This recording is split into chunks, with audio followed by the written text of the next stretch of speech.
6 घंटों में क्या नहीं हो सकता। डॉक्टर कहते हैं कि कम से कम 6 घंटे की नींद लेना ज़रूरी है ताकि शरीर सुचारू रूप से काम करे। 6 घंटे में एक हार्ट सर्जरी को सफलतापूर्वक अंजाम दिया जा सकता है। किडनी ट्रांसप्लांट भी किया जा सकता है। प्राकृतिक आपदाओं की हालत में राहत शिविर लगाए जा सकते हैं, सेनाएं मूव की जा सकती हैं और सॉफ्टवेयर भी डेवलप किए जा सकते हैं। इतने ज़रूरी हो सकते हैं 6 घंटे, और यही 6 घंटे किसी की जान पर भी भारी पड़ सकते हैं।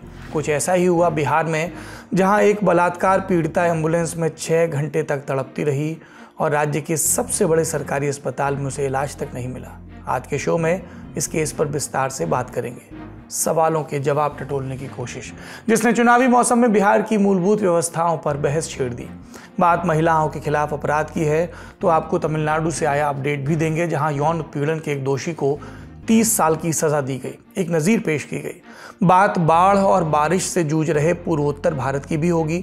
34 लोग जान गंवा चुके हैं, लाखों प्रभावित हुए हैं।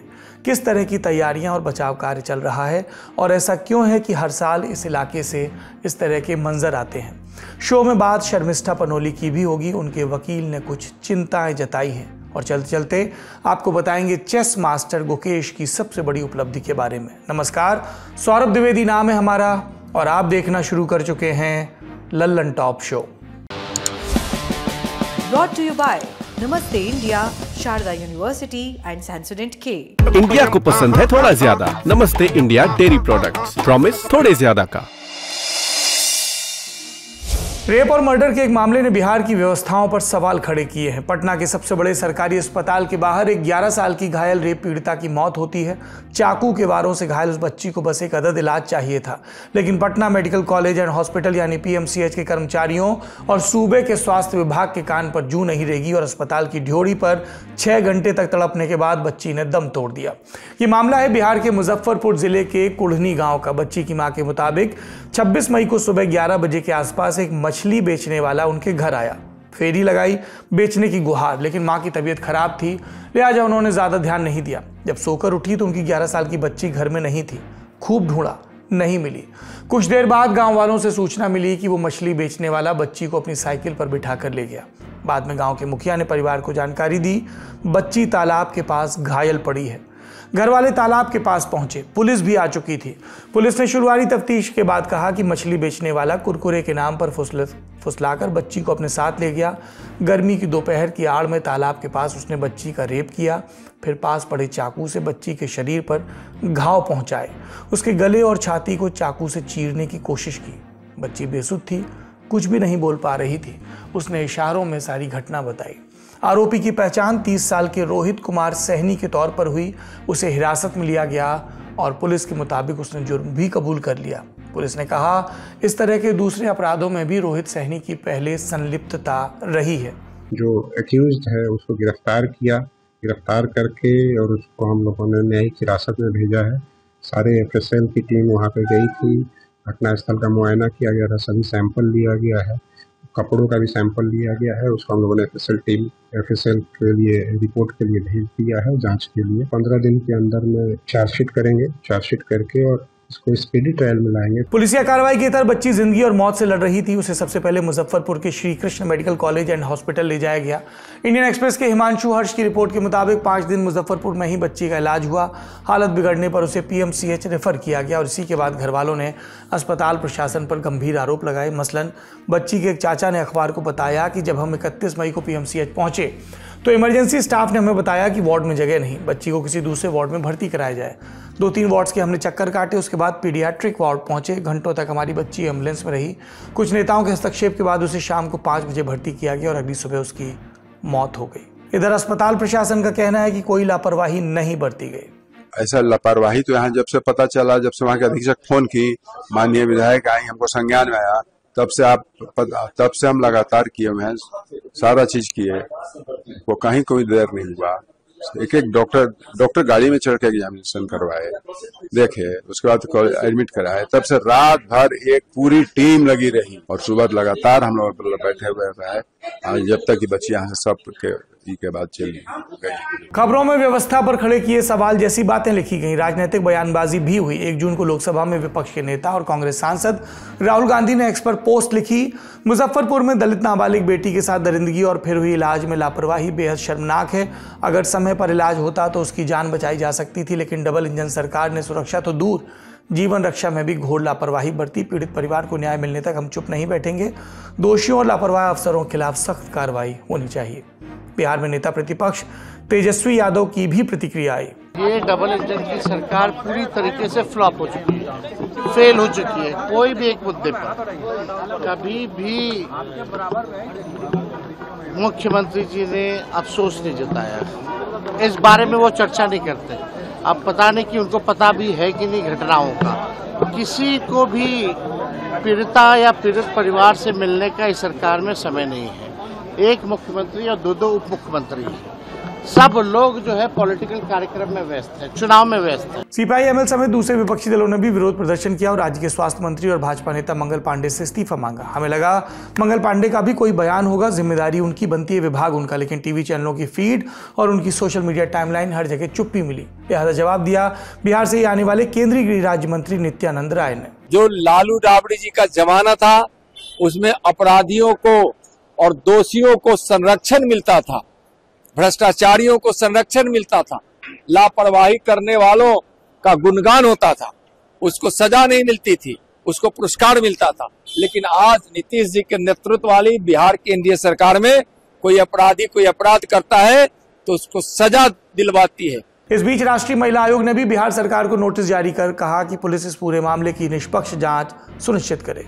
अब हिंसा का परिणाम देखते हैं। साल 2022 में आई नेशनल क्राइम रिकॉर्ड्स ब्यूरो यानी एनसीआरबी की रिपोर्ट बताती है कि महिलाओं के खिलाफ अपराध के लगभग 4.5 लाख मामले दर्ज हुए। अकेले बिहार में लगभग 21,000 मामले दर्ज हुए और ये वो मामले हैं जो दर्ज किए गए। और हमने आपको पहले भी बताया है कि साल 2022 के बाद से एनसीआरबी ने पूरी तस्वीर पेश करता आंकड़ा नहीं जारी किया है। अगर पेश करेंगे तो वही आंकड़ा बताएंगे जो दर्ज होते हैं। जानकार बताते हैं कि महिलाओं के खिलाफ होने वाले अपराध के बहुत सारे मामले रजिस्टर ही नहीं होते या रिपोर्ट नहीं होते। ये तो अपराध की बात हो गई। अब बिहार के स्वास्थ्य का जायजा लेते हैं। देश के कंट्रोलर एंड ऑडिटर जनरल यानी कैग की साल 2024 की रिपोर्ट बताती है कि बिहार के हेल्थ डिपार्टमेंट में 49% रिक्तियां भरी ही नहीं गई। पटना से लेकर पूर्णिया तक 18 से 72% तक नर्सों की कमी है, दवाइयों और बेड्स की भी कमी है। पिछले साल नवंबर में ये रिपोर्ट बिहार विधानसभा में टेबल की गई। इसने साल 2016 से 2022 तक का हिसाब रखा और बिहार के स्वास्थ्य विभाग की तस्वीर पेश की। पर ये स्वास्थ्य विभाग की खोज खबर है, कोई बहाना नहीं। अगर सूबे के अधिकारी सोच रहे हैं कि खाली सीटें उनके चेहरे छिपाने की जगह हैं तो वो ये विचार छोड़ दें, क्योंकि अब तक के इल्ज़ाम साफ है कि प्रशासन कान में रुई खोसकर सोया था, जिसकी कीमत उस बच्ची को अपनी जान से चुकानी पड़ी। इस खबर पर हमारी नज़र बनी रहेगी। फिलहाल चलते हैं अगली खबर की तरफ। बात करते हैं तमिलनाडु की। Where the software engineer meets the cool UI UX designer, the world comes together at Sharda University. Chennai की एक महिला अदालत ने 37 साल के ज्ञानशेखरन को 30 साल कैद की सजा सुनाई। ज्ञानशेखरन को अन्ना यूनिवर्सिटी यौन उत्पीड़न मामले में दोषी पाया गया। अदालत ने कहा यह सजा बिना रिमिशन के यानी अच्छे व्यवहार के आधार पर दोषी को रिहाई नहीं मिलेगी। उस पर 90,000 का जुर्माना भी लगाया गया। वहीं राज्य सरकार को पीड़िता को मुआवजा देने का आदेश दिया गया। पूरा मामला पिछले साल दिसंबर का है। टाइमलाइन देखते हैं। 23 दिसंबर 2024 को अन्ना यूनिवर्सिटी के कैंपस में एक बिरयानी का दुकानदार ज्ञानशेखरन एक छात्रा का यौन उत्पीड़न करता है। 25 दिसंबर को सूबे की राजनीतिक पार्टी एआईएडीएमके और बीजेपी कानून व्यवस्था के सवाल पर सत्ताधारी डीएमके को घेरती हैं। 26 दिसंबर को ज्ञानशेखरन को गिरफ्तार किया जाता है। 27 दिसंबर को राष्ट्रीय महिला आयोग संज्ञान लेता है और तमिलनाडु पुलिस को नोटिस जारी करता है। 28 दिसंबर मद्रास हाईकोर्ट एक एसआईटी बनाने का आदेश देता है, जिसकी सभी सदस्य महिला आईपीएस होती हैं। 1 फरवरी 2025 को पत्रकार चेन्नई प्रेस क्लब के बाहर प्रदर्शन करते हैं। एसआईटी पर पत्रकारों को परेशान करने का आरोप लगाते हैं। फिर 24 फरवरी 2025 को ज्ञानशेखरन के खिलाफ चार्जशीट दाखिल होती है। 28 मई 2025 को उसे दोषी पाया जाता है और फिर 2 जून को यानी आज के दिन सजा का ऐलान होता है। दोषी ज्ञानशेखरन 23 दिसंबर को कैंपस में घुसा। उसने पीड़िता का यौन पीड़न किया, उसकी दोस्त से मारपीट की और इस पूरे कृत्य का वीडियो भी बनाया और बाद में उसके ऊपर घुसपैठ, किडनैपिंग, यौन उत्पीड़न और आईटी एक्ट से जुड़ी धाराओं में केस दर्ज हुआ। अब मौसम का हाल। मानसून, बारिश और बाढ़ की खबरें भरी हुई हैं। जहां तक नजर जा रही है पानी ही पानी नजर आ रहा है।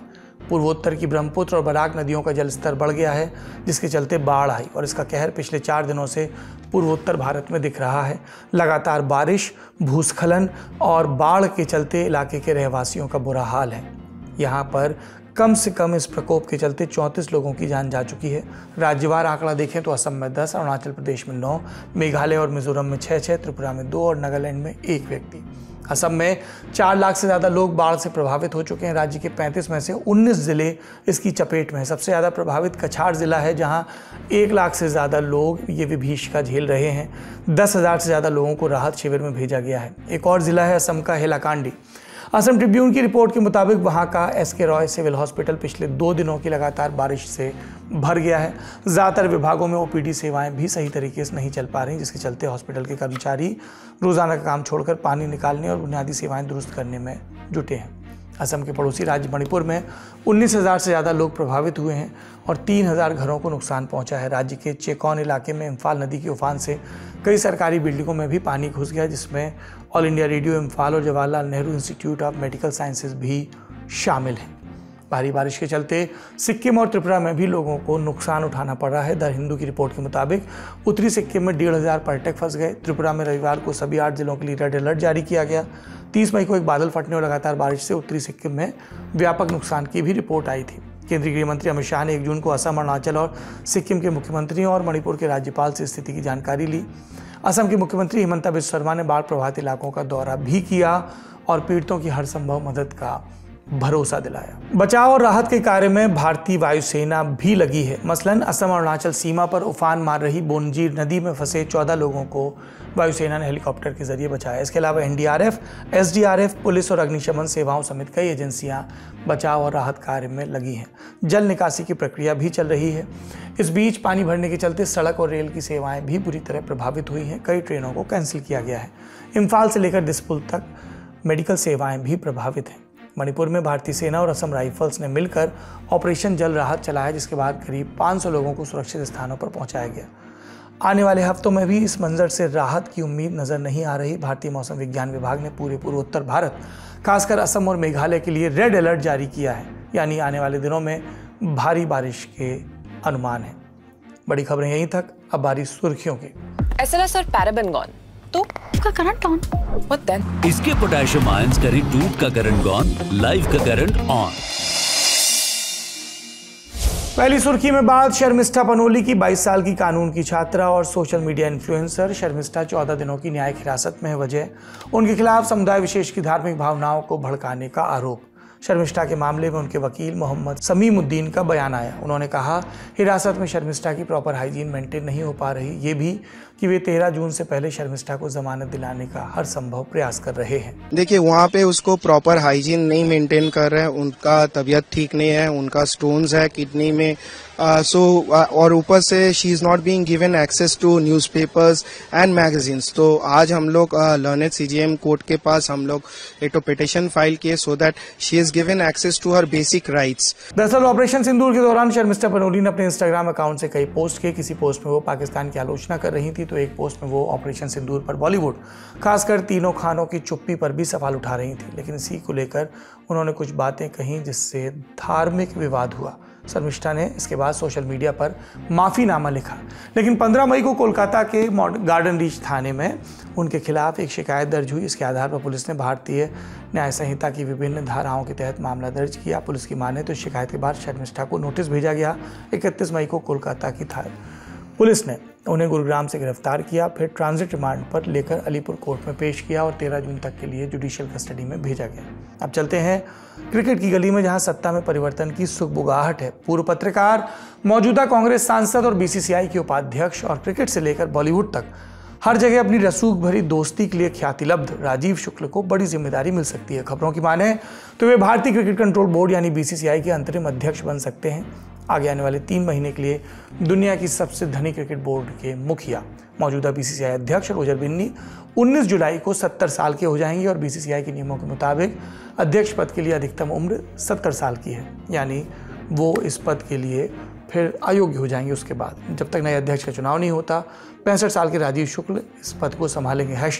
#Shukla ji is everywhere. अगली सुर्खी में जम्मू कश्मीर की सूबे की पूर्व मुख्यमंत्री और पीपुल्स डेमोक्रेटिक पार्टी यानी PDP की मुखिया महबूबा मुफ्ती की एक मुलाकात का जिक्र। 2 जून को उन्होंने जम्मू कश्मीर के उपराज्यपाल मनोज सिन्हा से मुलाकात की। मीडिया रिपोर्टों के मुताबिक महबूबा ने इस दौरान कश्मीरी पंडितों की कश्मीर घाटी में वापसी और पुनर्वास पर ध्यान देने की मांग की। मनोज सिन्हा 7 अगस्त 2020 को जम्मू कश्मीर के उपराज्यपाल बने थे। सार्वजनिक रूप से तब से ये उनकी और महबूबा मुफ्ती की पहली व्यक्तिगत मुलाकात है। इसके बाद मुफ्ती की प्रतिक्रिया आई।